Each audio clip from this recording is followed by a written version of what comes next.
All right, welcome back to another amazing episode of the Movie Spreadsheet, and we have a new format for tonight and continuing onward forever. So I want to introduce my friend Eric, who has kind of been like an inspiration to starting the Movie Spreadsheet and getting these out. So, Eric, why don't you? I really appreciate that. You started this all on your own. I just, added advice, hopefully wanted, sometimes unwanted, but that's okay. Yeah, absolutely wanted. But I think it's one of the first things that we actually bonded over was the movie spreadsheet and talking about movies and how we rate them and rank them. So let's go. Without further ado. Yeah, let's do it. Let's get into it. So what do we got going on? All right, so we're going to start with Happy Gilmore 2. And this was your suggestion for me. So I'm going to give you my thoughts on it, and then you can tell me why I'm wrong.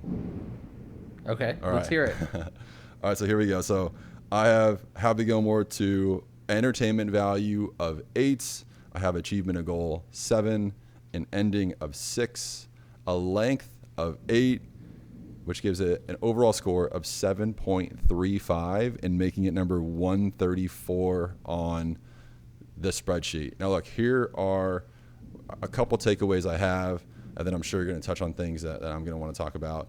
But I really felt like it was a kind of cool homage to just golf, like the way that they worked in Will Zalatoris as his caddy from the first movie. I thought that was just hilarious. I found the jokes with the golfers to be hilarious. I mean, Fred Couples is in it. It's truly a nod to what is golf. And the other thing that I took away from this one is really, if Adam Sandler stopped making movies after this, I feel like this movie would make a ton of sense. Like the way that his family was in it, the way that all these characters from all his movies were in it, it kind of made me think like, is Adam Sandler done making movies? So I liked it. Now, what do you think? All right, well, I'll give you my scores. So, entertainment, I gave it a 5. For expectations, I had it at a 3. When I look at a movie, I look at the fundamentals too. So like visuals are really important, sound is really important, and obviously length, as you know too. So sound I thought was solid at 7, visuals at 8, but the length, I can't believe you gave it as high as you did, at 4 for me. And then the ending a 7. So that for me altogether is a 4.975, which for my movie spreadsheet that puts it in the bottom 20%. So yeah, I was. It was a letdown for me. Okay, so big difference here, but that's actually really cool. Could you tell me a little bit more about the makeup of your spreadsheet and sort of like what your percentages are? Yeah. So I broke it down into a couple different categories. So the first one that takes up 50% is entertainment. So we all go to the movies to be entertained. And at the end of the day, was I excited that I went? Did I feel like I spent good money?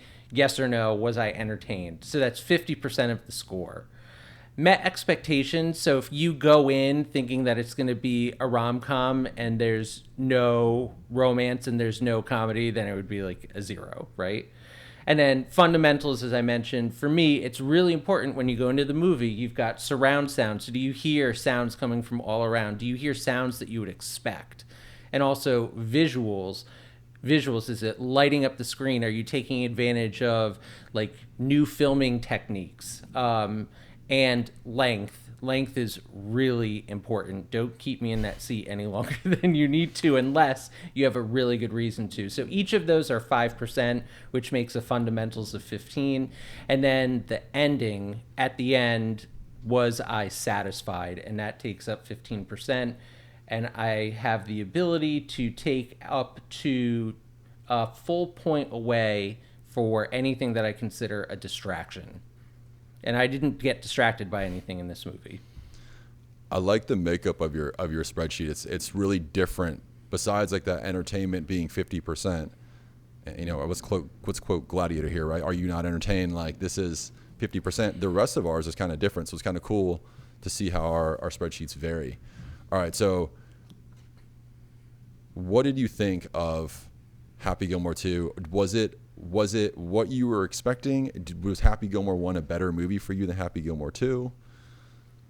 Well, yeah. So let me go into a couple things. So for the movie, I absolutely loved the cameos. I would have to go back and rewatch the first Happy Gilmore. I remember there were a ton of cameos, but I don't think it was as big and nonstop it was in this movie. As you mentioned, the pro golfers were awesome. I thought the way that Scotty Scheffler and John Daly were able to make fun of themselves was fantastic. I'm also a big fan of sports media, so seeing like the real sports commentators there, Dan Patrick, Chris Berman, Stephen A. I can't stand CBS Sports. That's something that we talk about it separately. Vern Lundquist was in there. He was pretty funny. So I loved all of that, and I also like some of the callbacks to the movies, to Adam Sandler's other movies, as you mentioned. Like for expectations, it was kind of on par for what I expected for Happy Gilmore 2, but it was a lot of like the same jokes, the same theme of an outsider degenerate playing a prim and proper sport, same stupidity, and many of the same characters are their relatives. So it was a nice callback, but I just didn't feel like there was something new. And some of the things that really annoyed me, the first movie was Happy versus Shooter. I don't know why they brought Shooter McGavin back into this movie at all. He was just a bumbling moron the entire time. He didn't need to be in there. He didn't play any critical role except for making like one putt. Other than that, like they fought again. I thought that was meaningless and that really bothered me. They should have added some meaning to that. Also, you're a golf fan, like you said, paying homage to golf. The whole time I was thinking this was like the PGA versus Live, and maybe it just added too much like realness to it, but that distracted me for whatever reason. Um, Whoa! I just heard a big crack of thunder. If you're down here in New Orleans where we're filming, that's pretty much what you expect this time of the year. Some of the themes were a little far and dark for me. So like losing his grandmother's house, being a degenerate drunk and not being able to take care of his kids for such a fun movie. And his wife died. This wasn't Disney and Bambi. Like I wasn't looking forward to that with Happy Gilmore. And then here's my biggest thing, and then I'll take a breath.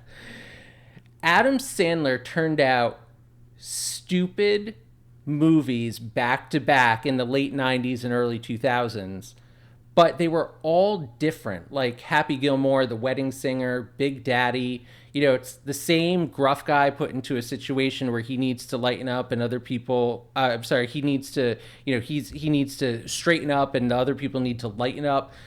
You saw that, but approached in different ways. Like, we didn't need Happy Gilmore 2. There was no meaning to it. They didn't do anything new. It was just like rehashing all of the same stuff.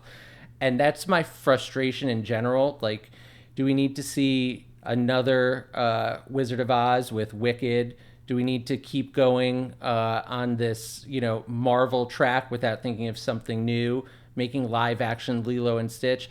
Give me a new idea. Okay.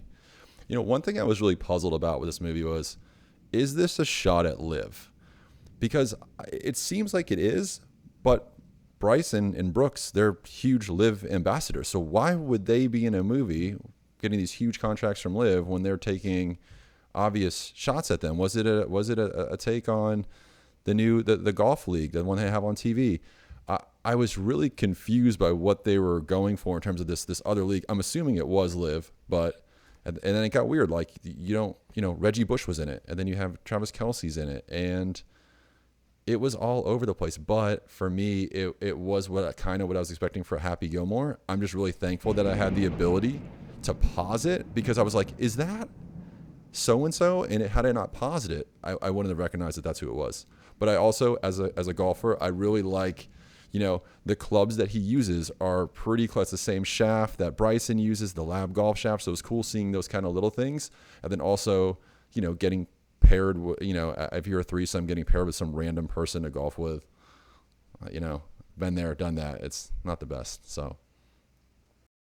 Yeah, I mean, I agree with everything that you said. And I like some of the stuff that they did, like when there was a golf hit, like the hit with the ball was so crisp from the sound. They even had the shot tracker going, like when they hit the ball. So I was like, oh, that's pretty cool. It's really realistic. But yeah, I was wondering if they were trying to make fun of, what is it called, like the Thursday Golf League or the Tuesday Golf League. Could it have been that? Yeah, there were two live golfers in there, but I'm also not so sure how happy the live golfers are, other than, their bank account. So Okay, so I think that wraps up. You got anything else to say for Happy Gilmore 2? No, I don't think so. I hope that's not Adam Sandler's last movie, but I hope his next movie is a new idea. But couldn't you kind of see if it were, because of the way that he brought his family in and the way that it was just like kind of all the characters appeared again.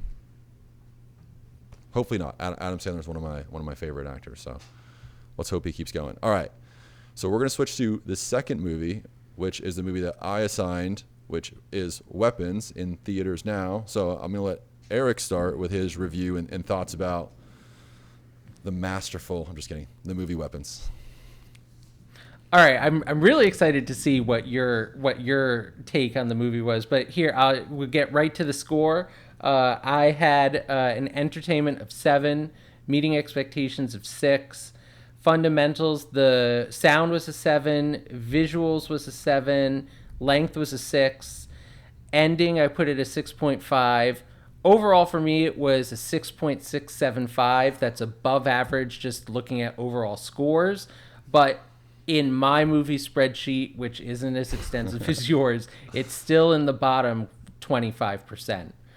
All right, so just a little bit about Weapons.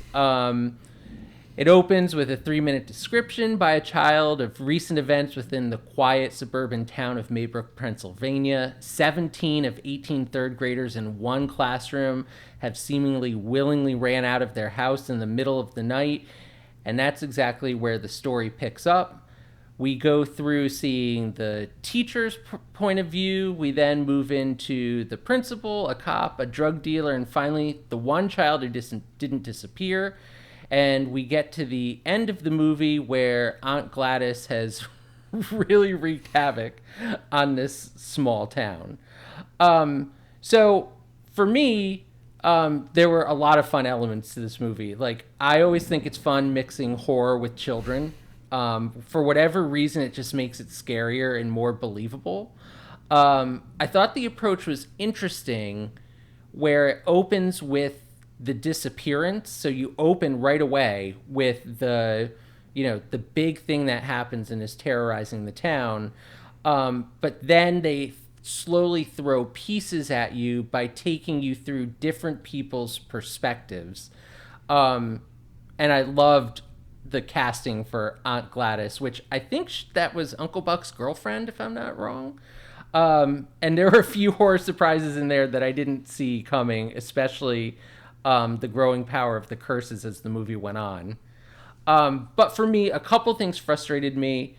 That opening 3 minutes where you're going through, a description of what has just happened, that opening narration, I feel like that's a technique that's recently plagued Marvel as well. It's like, let me give you 3 minutes and then we're fully caught up. Like, I'm going to a movie, not to a books on tape, so show me what happened.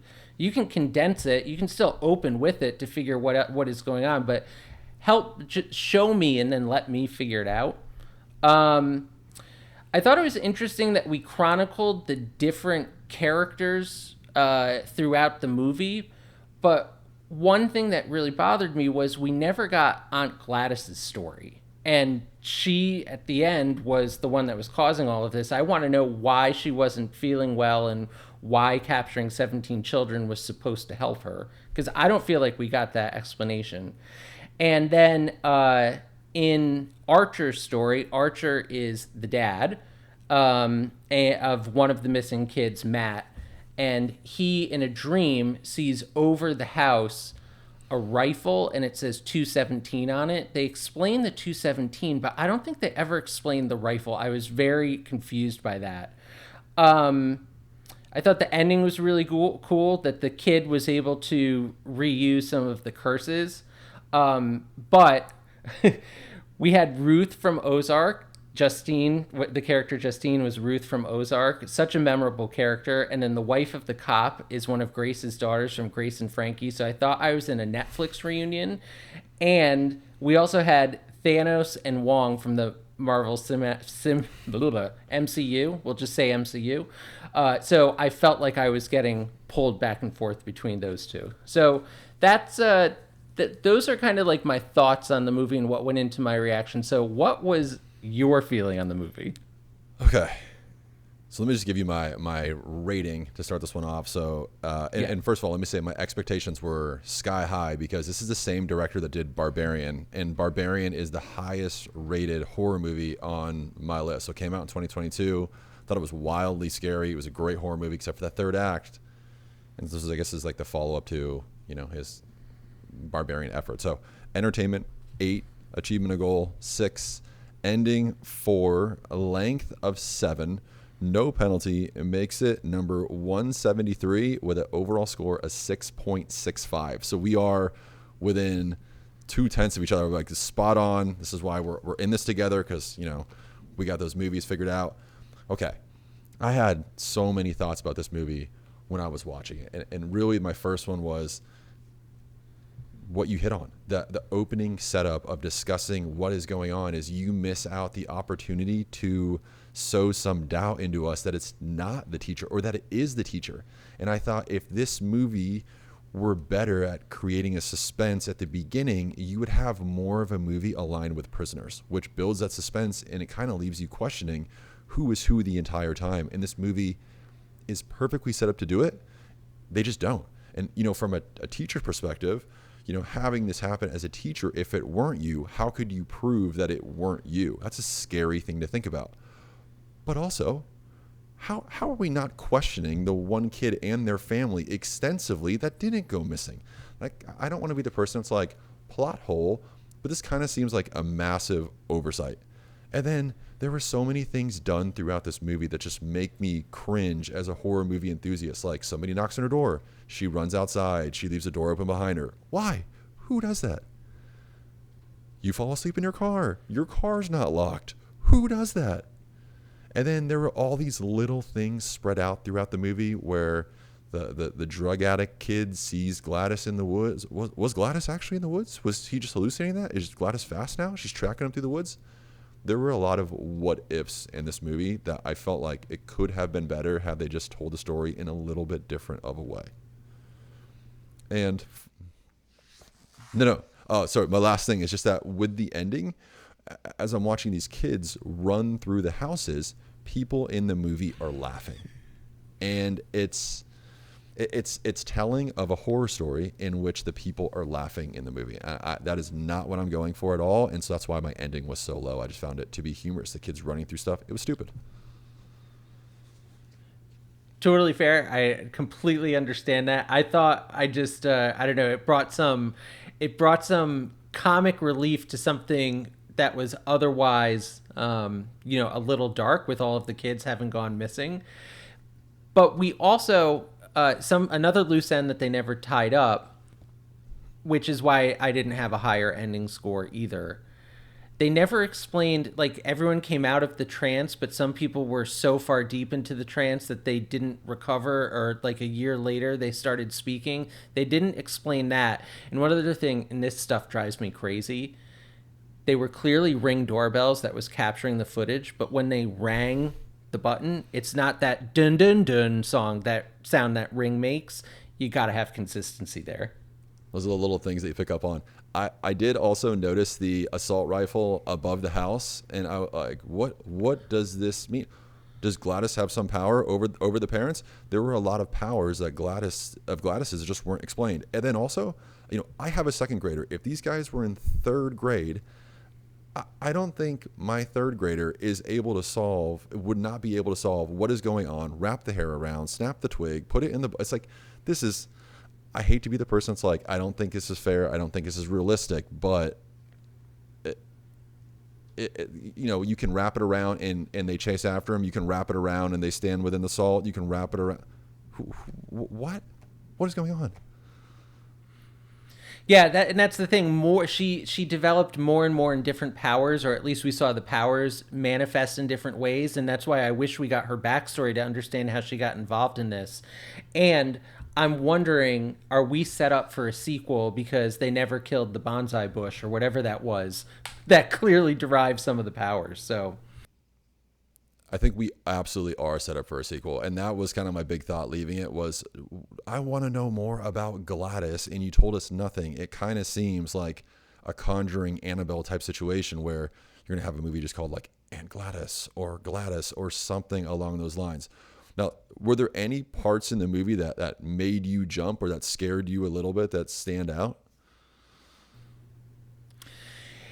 yes, but I don't think they were related to anything that was going on important plot wise.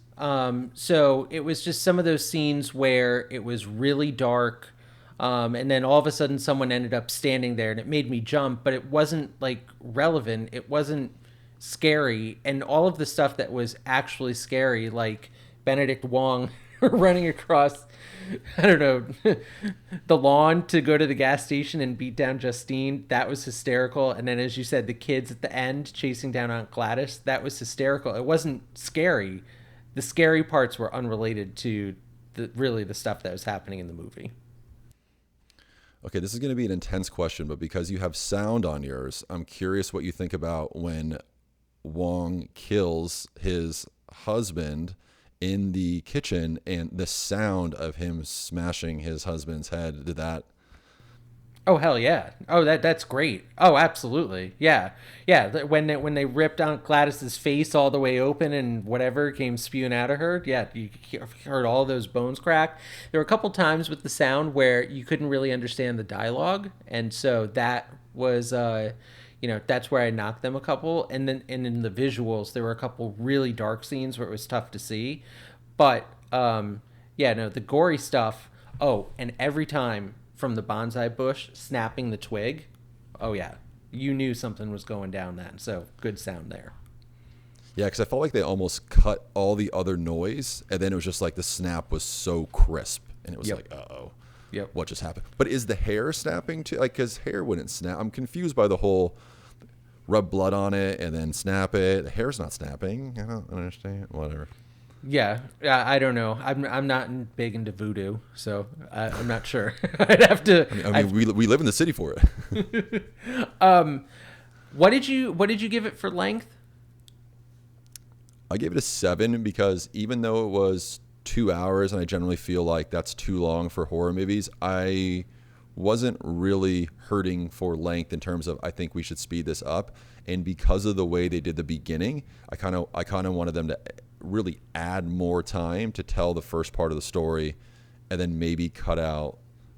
I don't know. I wasn't the biggest fan of the multiple perspectives just because they were so in depth with the teacher, and then each one got a little shorter. And I was like, wait, why are these the people that are getting stories? And like you said, why is Gladys not? It was just a little confusing for me. It's also interesting, as you said, each story got shorter, but with each story, the timeline actually expanded. So whenever you got to someone's new story, it started before the previous timeline and went beyond the previous timeline. So I thought it was interesting, but I didn't think it worked in all cases, especially because sometimes I was sitting there like, why do I care about the police officer? Why do I care about the drug dealer? I care about Aunt Gladys who randomly shows up in the woods. Yeah, and how much time did it take to add the drug dealer story and add the police officer story where you could have removed that and then had a more in-depth like beginning where maybe you have the teacher who is teaching them a lesson and you're like, this is weird about parasites because parasites were on the board the entire time. And then you're like, well, maybe it is the teacher. I would have used that time more in that way than the way they used it. It just missed for me. I feel like something was there with this movie to be great, and it just missed. Yeah, I'm with you. I agree. They also didn't go into the whale, which they were teaching about the whale in the third grade classroom, and I was wondering if whales had something to do with it. Obviously not. Just bonsai bushes. This is why I don't interpret movies. I don't try to be like, well, what do they mean by that? Because I feel like it always comes back to get me. Yeah. Okay, let's move into our next section, and I'm really excited about this section. This is the feature section of the week, and there's been a lot said about the New York Times top 100 movie list. We're going to put top 100 in quotes there. And so I actually want to start this by asking you a question. Yeah. If you were given this list, if you were given a slip of paper or whatever comes from the New York Times to you, and they say, hey, we want you to write down your 10 best movies of the last 25 years, and we're going to make a list from 500 people to make the top 100 movies. Would you choose the top 10 movies that you saw, or would you choose the top 10 most influential movies, or would you choose movies that you think other people are going to skip out on so that you're able to get them into the top 100? So I think I would just pick the 10. Well, what I would do is I would look at a huge list of movies, and I would start pulling out movies that I would happily sit down and watch again, and probably again and again on my couch, streaming it on TV. Okay. If I don't feel like watching it again, I'm not going to pick it. So I'm not going to try to pick something that I feel like people haven't seen and try to push it on the list unless it's something that I actually am entertained by. So did I answer the question that you asked? Yeah, that makes sense. So you're really going to stick true to your top 10 list, and hope that everybody else does the same.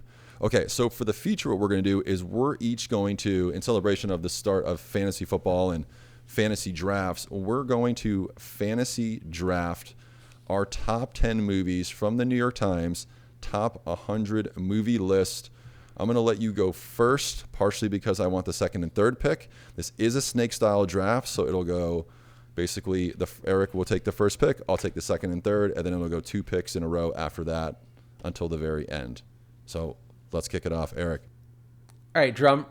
So just to make sure we're playing the same game, we are picking from the New York Times top 100 list, right? Have to choose from the New York Times. Well, I mean, that shouldn't be an issue because these are obviously the best 100 movies of the last 25 years.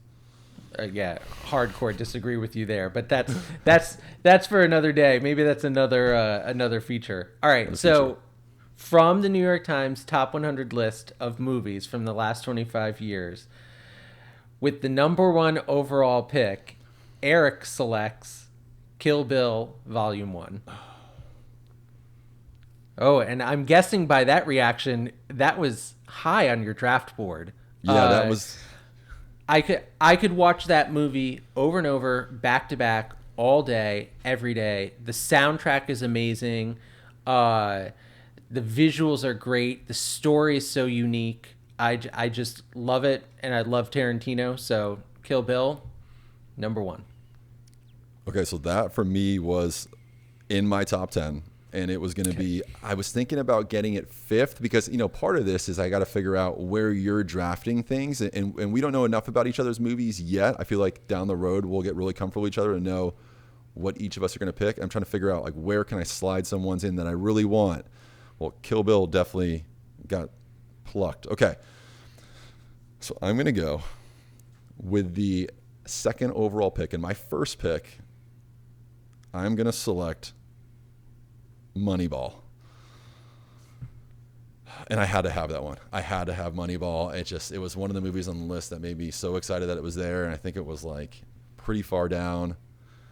But now the good part about the snake draft is I get my second pick coming in. And for my second pick, number 3 overall, I'm going to take Inglourious Basterds. You bastard.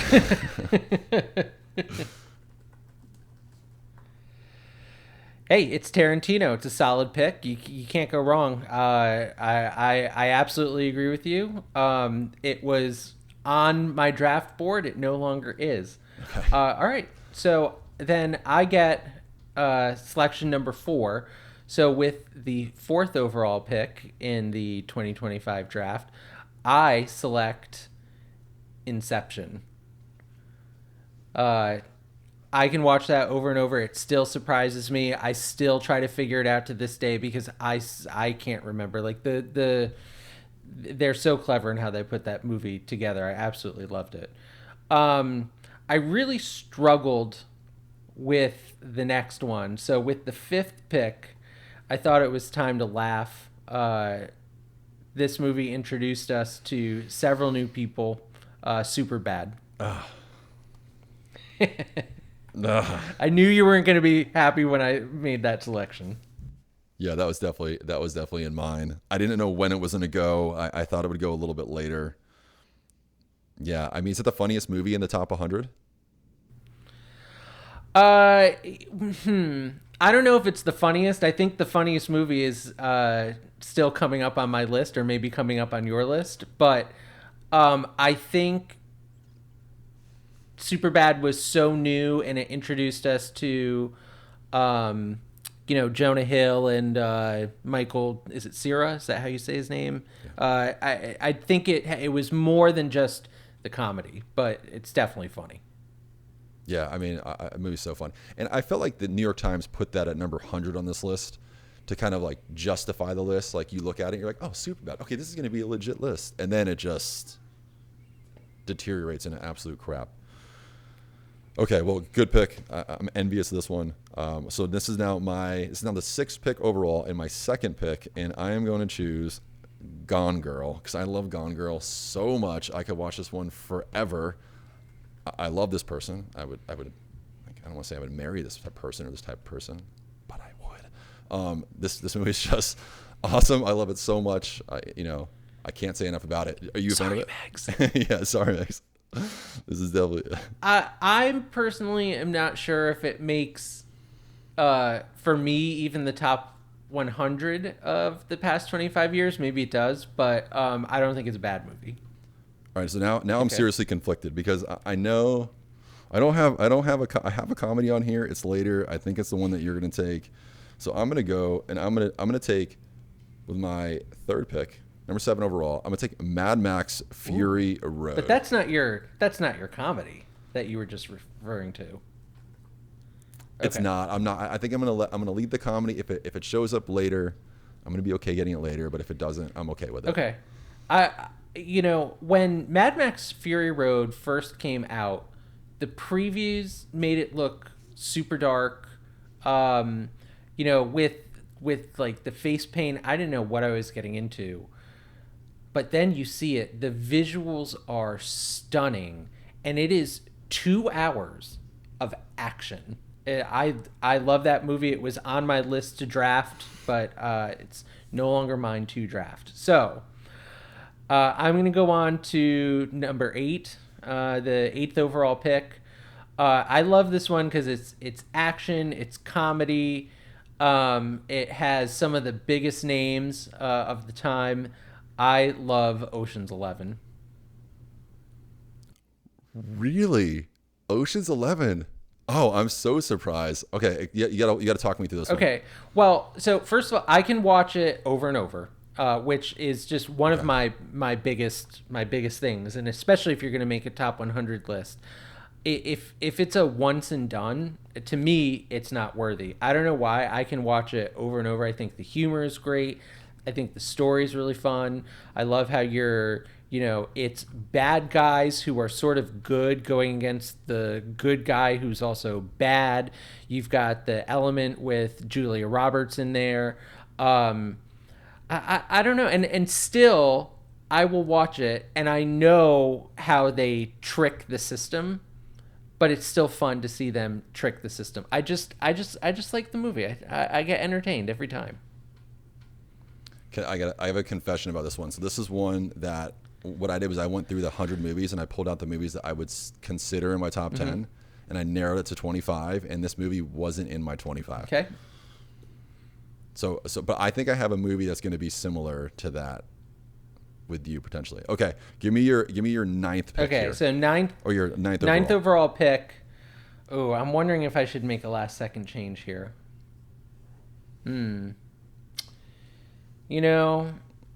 I'm gonna stick with the order that I have it on my list. I think this is gonna upset you. Interstellar. Okay. I love sci-fi. I thought it was interesting how you tie it in, that she's talking to her father from the future, which is really only like days in the future, but it's way in the future. I don't know. It all kind of ties together really in an interesting way. The only reason I kind of struggled with do I put it here is if I were to pick a movie that's sci-fi and space travel for this high on the list, it would be The Martian since 2025 and Yep. not Interstellar. But that wasn't on the list, so I got to pick it. You know what's interesting about this one for me is that I do really like Interstellar. It's not a rewatchable movie for me, and I don't so for me it's really interesting. I can rewatch The Martian over and over again, and because Interstellar is not rewatchable for me, I kind of hold it in a little lower of a regard. I don't know why. Okay. I have plenty of movies on this list that I can't watch again. I don't want to watch again, but I have them higher than Interstellar, even though they're both not rewatchable. And also, too, interesting fact about Interstellar is it is high schoolers' like most popular movie. I would say Interstellar and Whiplash, high schoolers love right now so much. They're like discovering it. Oh, interesting. Yeah. I would not have guessed Interstellar at all. I wonder why that's popping up on the list for high schoolers. Who knows? I can't say. I don't know. All right, let's go. Question for your kids next quiz. Yes. Why do you like Interstellar? All right. Okay, so this is going to be pick number 10, and this is going to be my fourth pick. I am going to select where I originally had it planned out, Arrival. Okay. I guess this is my fifth pick, actually. Arrival. I love this movie. I love this movie so much. I don't know why this movie is rewatchable to me, but I could watch this movie, I could stop it, and I could start it again the next day and rewatch it again. I could do that for days on end. I don't know why. I show it to kids in my history through film class as future history, but I just love this movie so much. Is Arrival something that you would have considered? Absolutely not. Okay, I knew it. Hardcore no. This is the one where I was like, we're going to be different. Isn't this the one where it's like the futuristic elephants can time travel through communication? It is. So when you watch it today, you don't think the futuristic elephants are saying to you, don't watch it tomorrow? Like you're done? Like that's kind of what they're saying to me. So I don't know. I got the, I didn't see the meaning, and I don't, if you liked it and other people liked it, that's great. It just wasn't for me. Yeah, I think this is definitely one of those polarizing movies that people either really like or they really don't like, and I can honestly understand why people don't like it. Yeah, it just I don't know the revelation of what the aliens could do just didn't do it for me. But I'm happy you took it because it didn't take anything off my board. That's the nice thing about this is when somebody takes something off a list, you're like, oh, good pick because it doesn't affect my list. I know, but now I'm having more choices to pick from. All right. So I what's your 11? What's your 11? Okay, so here we go. This would be pick number 6 for me. Yeah. Which was originally supposed to be, well, I guess Mad Max. I bumped it up. All right, so we're gonna go with. Oh, Superbad's gone. God, I'm really struggling here. We're gonna go with Lost in Translation, 6 overall. Okay. Thoughts on Lost in Translation? Megs hates it. Megs detests this movie. I saw it. I don't particularly remember it, and I don't have strong feelings, so it wasn't on my list. And that to me is like telling of my feelings on it. So, I'm happy it's on your board. I think you're putting together a beautiful list, but I'm glad it's not impacting mine. It's kind of like in the NFL when somebody's like, that's a great pick. And it's a great pick because you didn't have them on your board, so you got to get the guy you wanted to get. All right. Talk to us about pick number 12. All right. So this is my 6th pick. All right. I'm going to do a little review of what I have left and what I think you're going to draft and what I want to get on my list. Okay. So I've got 6, 7, 8, 9, 10. You took that one. All right. I'm just gonna go with it.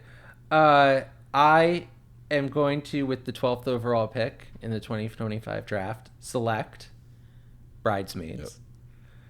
This was the other comedy that I thought you were going to select, but I beat you to it, which I'm happy about. I don't know. I just it's set in New Orleans, so I love that. I don't know. It's just it's so groundbreaking with a lot of the jokes that it made.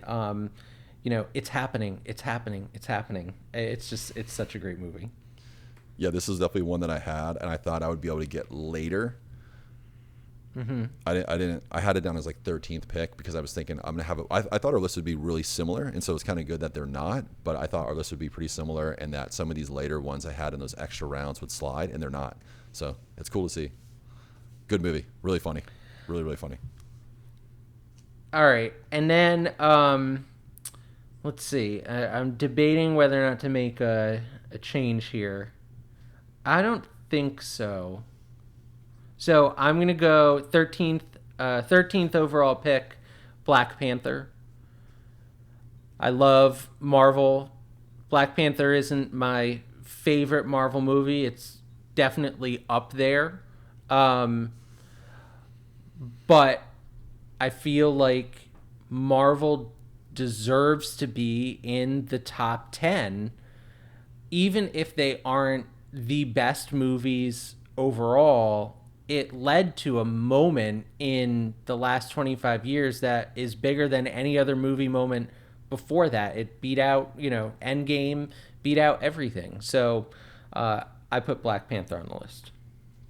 Shocking that Black Panther was the only Marvel movie that made this list, because when I heard it, I think it was in the 90s, I was like, okay, with Black Panther's in the 90s, there's going to be so many Marvel movies on this list, and there were none others, which is insane to me. So huge oversight. All right, so we got 12 and 13 gone. So I'm looking at picks 14 and 15. And I kind of feel like now I feel less pressure to make picks because I think our lists are kind of going down different paths. And it's kind of like, where do I want to now slide a pick? So I'm going to give a pick to number 14 overall. I'm going to set this up a little bit. I love this movie. It's overlooked as how good it is, and it is phenomenal, and people think it's phenomenal. I show it in History Through Film every year. Kids always want to see it. It's one of those ones that they haven't seen but know of. Are you not entertained? Gladiator. Gladiator's a great movie. It's one of the, I shouldn't say rare movies. I do like a lot of sequels, despite what I said about Happy Gilmore earlier. I actually liked the second Gladiator a lot. Okay. Gladiator is on my list. It wasn't next, but it was definitely on my list. So good choice. I like that choice. I'm pretty sorry. I actually haven't seen the second Gladiator yet, so it's on my things to watch. But we're going to talk about why I've been slacking on movies in the post credits section, because I've got something that's occupying some time. All right, with the 8th pick, this is a movie that I don't know. I just felt like it was so cool. It was so deep. It was a psychological thriller. Black Swan. Yeah. Okay. Yeah. I had a feeling, just having seen your videos with you and Megs, I had a feeling that Black Swan was going to be on your list. It was Mila Kunis and Natalie Portman. Natalie Portman. Yeah, so every straight boy around your age would love that movie. And so we'll totally understand. Happy to see it go on your list. And also, I think Natalie Portman is just kind of a badass in general. The movie she's in, the roles that she takes on, she's kind of a chameleon. She does a ton of different movies, and she's awesome in them. So, absolutely, yeah. And there's a handful of actors who have been in both Star Wars and Marvel, some of the biggest franchises of all time. She's one of them. So. And she's awesome as Lady Thor in Love and Thunder. Really enjoyed that one. All right. Is it you? Yeah. All right, so it's back to me. Let's see. So I'm up to number 16. Uh, all right. Yeah, okay. I'm liking the way that everything's falling out right now. I think I'm very, very happy. You're not going to be upset with my 16th overall pick because I heard your comments Really? Oh from wait, can I guess it? from. Go Is ahead. it Best in Show? Okay. No. Okay. I was like, oh crap. No, it was Okay. definitely not best. No, no. Up. Really? I absolutely. I that movie had me enthralled the whole time. I thought it had so much meaning. I was bawling at the end, and you heard my comments earlier when I was talking about Happy Gilmore 2. I don't always like the movies where it's like dark and like, hey, it's Disney. We're going to kill off the main characters, mom, dad, sister, brother, best friend, dog, child, in the first 3 minutes. But Up somehow pulled it off in a way that really, really touched me. And so, yeah, I put that at number 16. Okay. First animated movie on this list. First animated movie, and another big disagreement between the It two is. of us. The next one, though, I think you're going to be really upset with me now that I'm going to take this in the 17th overall pick. Do you have a guess? Is it Wolf of Wall Street? No, Okay. it's not. So I know what you're picking. Is it The Departed? Is it The All Departed? right, so no, Okay, it's not. okay. No. So with the 17th overall pick, Get Out. Okay. Oh, okay. That's not in your top 25 then. I think I love horror as as Alex Trebek would have said, genre. I thought that movie was it was just so well done, and the fact that they're like frozen and you're wondering, are they going to be able to get out from under this spell at the end? I love that movie. So Get Out gets number 17. Okay. 17, Get Out. I think I wish Get All right. Out was a movie that I watched before I had the hype of what Get Out was, because it was just scariest movie ever. You have to see it. Scariest thing I've ever seen. And then you see it, and like from a horror perspective, for me, it wasn't that scary. It wasn't scary, and that's what it's been billed to be as. So, good pick. Adding it this late. Good pick, and it was in the top 10 of the New York Times list. Correct? Yeah, I don't know if I would go that far, but if these are the choices you're giving me, it gets in my top 10. All right. With the 18th pick, so I have 2 picks left, and now I'm seriously panicking because You got two. I really didn't think that I would have all these things to choose from, and I thought some of these movies would go sooner. I Right. am going to choose There Will Be Blood, which I love. And the first time I saw it, I walked out of the theater and was like, "What is this? This is not it." I was young. I was in college, and I was like, thinking that there would actually be blood, which there's not, but there is symbolism. And I watching it again and again. This is one for the sound. There's no sound to start. The soundtrack, the background, the noise, like that. Oh, so good. I could watch this. I show it every year in my history through film class. Happy to pick that one up. And then my last pick. Wow. Okay, so here's what I'm looking at. I can talk this out with you. I'm looking at potentially Parasite, because I don't have any foreign films on here, but I'm just saying that for a little bit of credit. The Dark Knight hasn't been chosen. It's sitting there, and I feel like that one needs to be taken. I'm also looking at The Departed, so it's really between The Dark Knight and The Departed. And I'm gonna go with. Go ahead.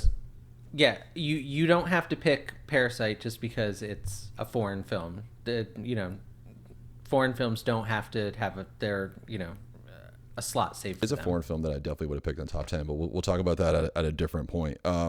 Okay, I think I'm going to go with The Departed, because I love a good mob movie, and this is a good mob movie, and it's Martin Scorsese. He's got to be represented for me on this list, and I like this more than Wolf of Wall Street. I think this is Martin Scorsese, right? This is Scorsese. Yeah, It's got Leo. I got to have Leo on my team. I got Mark Wahlberg. So I'm pumped to have this one. This is an awesome movie, and there's all those clips making around right now about how Jack Nicholson adds a bunch to it by adding on to scenes that make his character seem darker. So love this movie. Happy to have it. All right, 20th pick, wrapping up the list, the draft. What do you got, Eric? All right. So I'm looking at what's left on my list, and I think I'm gonna stick with what I had next, which is Gravity. Yeah, another space movie, another sci-fi flick. It's another one. What I thought that movie did so well, even if in general the fact that something like that could happen and anyone would survive and make it back to Earth is crazy. What I think it did so well was just show how dangerous space can be. You know, like you have one screw or one bolt that's out there and it starts making an orbit and it can rip an entire ship apart. I thought it was crazy. So I really like that. And I love Sandra Bullock. I love almost every movie that she's been in. So Gravity rounds out my top 10. Do you want to hear what else I had? I had 5 other movies that I didn't pick yet. All right, so WALL-E was on my list, The Social Network, Borat, The Hurt Locker, and you're not going to like this next one, Everything Everywhere All at Once. Okay. So I didn't have The Hurt Locker in my 25, or WALL-E, or Everything Everywhere All at Once, but I had Social Network. And what was your other one? Borat. I did not have Borat. I think it's funny, but top 100. No. Yeah, I don't know if it deserved to be in the top 100. I feel as though they threw it in there because it did something that was so completely different. And they did that a lot. And I applaud that. You should. I feel like movies, it's too stale, and we're reusing ideas. So it was. I appreciated seeing it as an option for me. Let's see. And you stole from me Inglourious Bastards, Mad Max Fury Road, and The Gladiator. Okay. Those were originally on my list. Okay, and you had for me Bridesmaids, Kill Bill, and Superbad. Yep. Those are the ones I was really. So it's interesting, the ones that neither of us chose. Like, neither of us chose Wolf of Wall Street. Neither of us chose Parasite, and neither of us chose. I think the other big one would probably be The Dark Knight. Like, I think most people, when they see this, would be surprised that neither of us chose those. Definitely The Dark Knight or Wolf of Wall Street. Yeah, I could see Wolf of Wall Street. I felt as though The Dark Knight was polarizing. I felt as though people either loved it or hated it.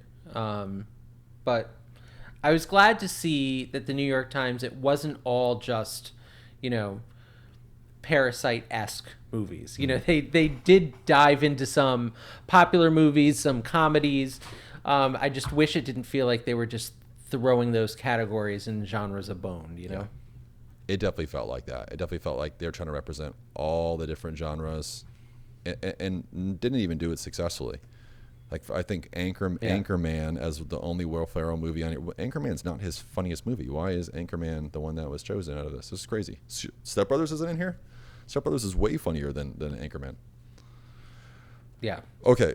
I'm with you. So let's move into, I should say, any closing thoughts from this feature section. I'll post a link on YouTube that has your list and my list. Maybe we'll do like a poll, like a fan poll. Which movie list is better?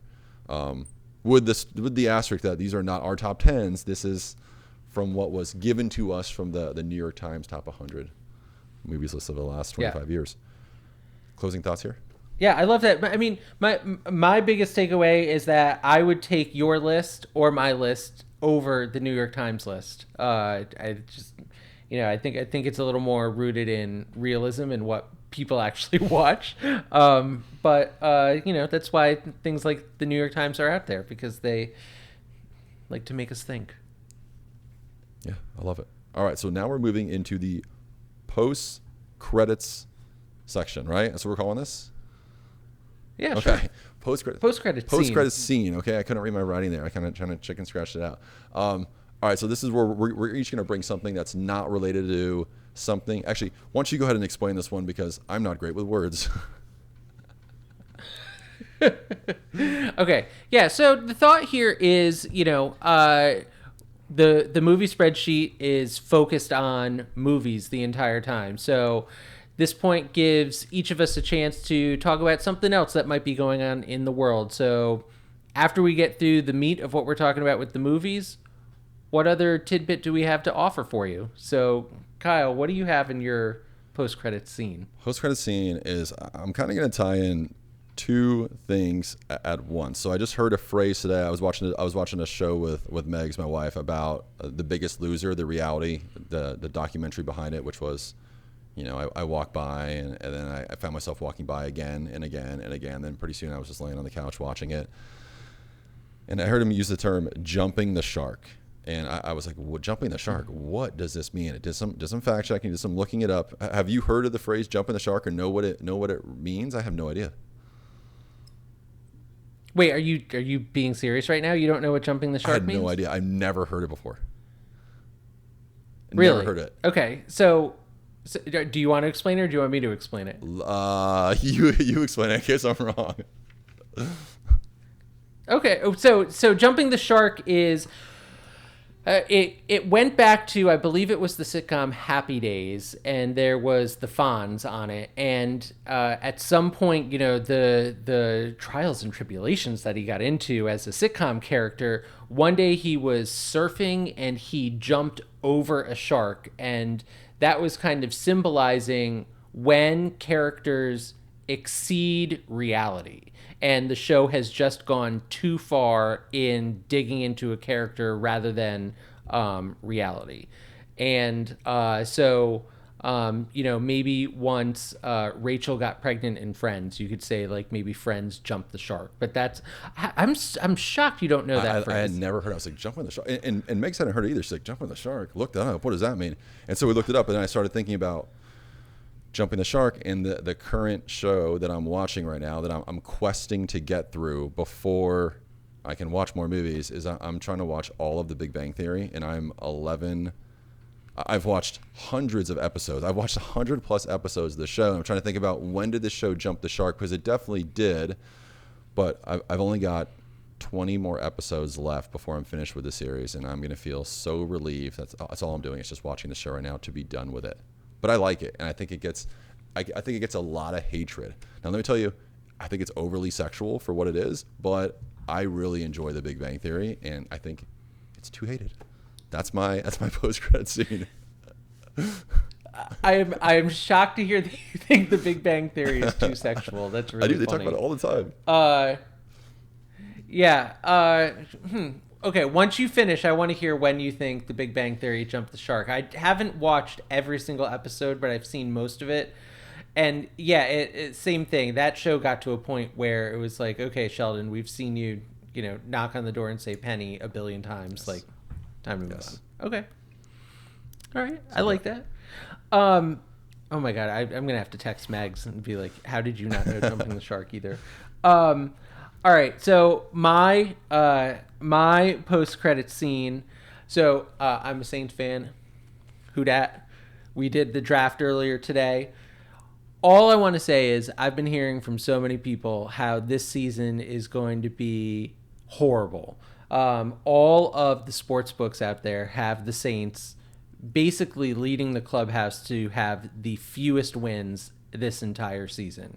And all I want to say is, before we start acknowledging just how bad the team is, why don't we just have a little bit of hope? Let's get through September. It's not time to write them off yet. We got to get there. And yes, I love having my hopes burst. But I want to say we can't base the rest of this season on 2 dumb preseason games. That's it. I like it. This is a very, I'm not a native New Orleanian. This is a very negative fan base.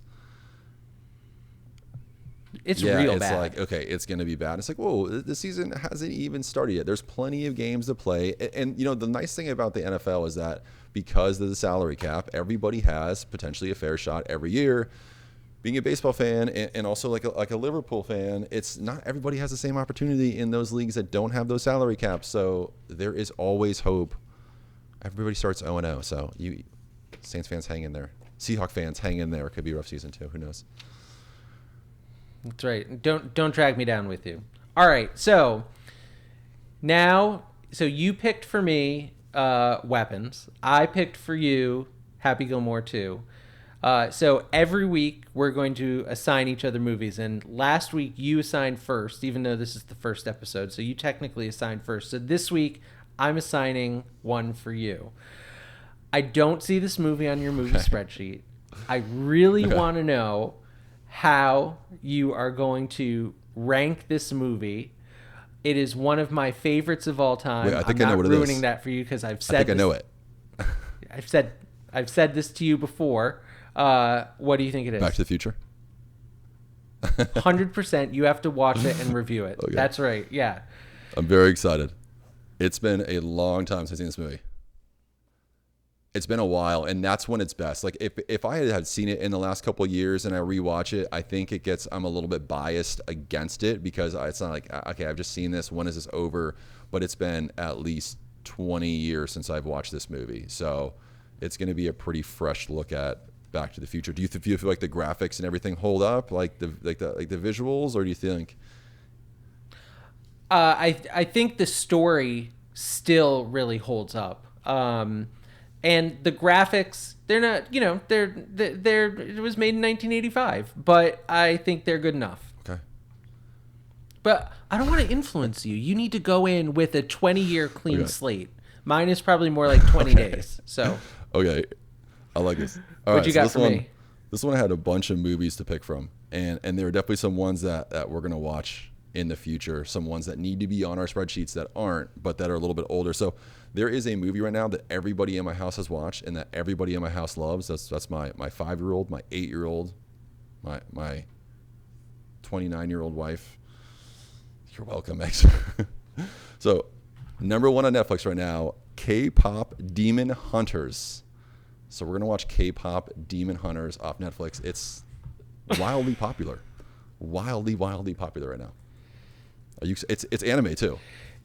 Is it literal? Does it combine both of those things? Yes. From walking through the room, it is a K-pop band that looks like they're fighting demons. Everybody loves it. I mean, I walked in the room and Megs was just fully entranced. She paused it to come and say, "Hey, when we came in from golf today," and I was like, "Did you pause the kids movie? Are you this into this movie? This is kind of crazy."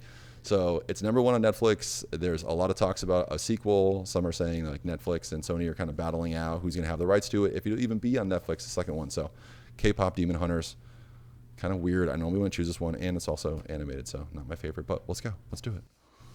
All right, let's do it. I'm in. Yeah, Netflix. That makes it easy too.